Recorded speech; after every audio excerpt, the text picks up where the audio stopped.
Думаете, что за сумасшедшая женщина с шарами и с какой-то мотыляшкой на голове? А вот я пришла поздравить журнал «Новые люди» с днем рождения. Димка, ты сюда не пришел, а мне здесь сейчас будет весело. Друзья, смотрим, как здесь круто.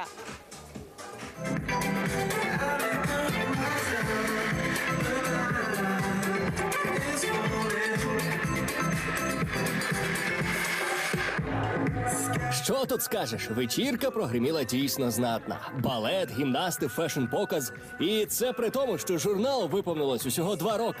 Невже дійсно є що святкувати?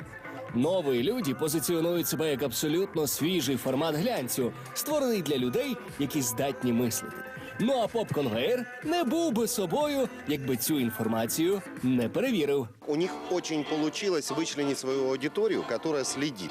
Я вижу даже, в принципе, по людям, которые сегодня приходят, это люди думающие, как минимум имеющие высшее образование. Ну, тут усе зрозуміло. Ведучий вечора поганого не скаже. А ну ж запитаємо у нашого друга Андрія Кіше. Хто-хто, а він на глянці собаку точно з'їв. Я думаю, что просто должно быть всего много и разнообразного. А читатель сам будет оценивать свои возможности, нырять ему в Мурзилку, в Playboy или в, как ты говоришь, Мне лучше туда.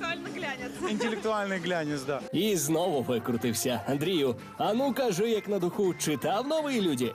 Чи знову прийшов на вечірці потусити? Старенький. Надо ж на молодежь посмотреть. Он, Женька Филатов выступать будет хороший мужикан, говорят. Хороший. Тож поп-конвейер вирішив і до нього почіплятися. Не дарма ж «Нові люди» розмістили його на обкладинці свого останнього номеру.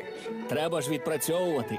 В любой журнал попасть почетно, на самом деле. И здесь приоритеты, конечно, мы сотрудничаем как артисты, да, естественно, мы сотрудничаем с различными СМИ, вот, и стараемся попадать. А от супутниця манікена Ната Томата на обкладинку хоч і не потрапила, однак журнал, здається, погортати встигла. Ната плюс 5 до карми.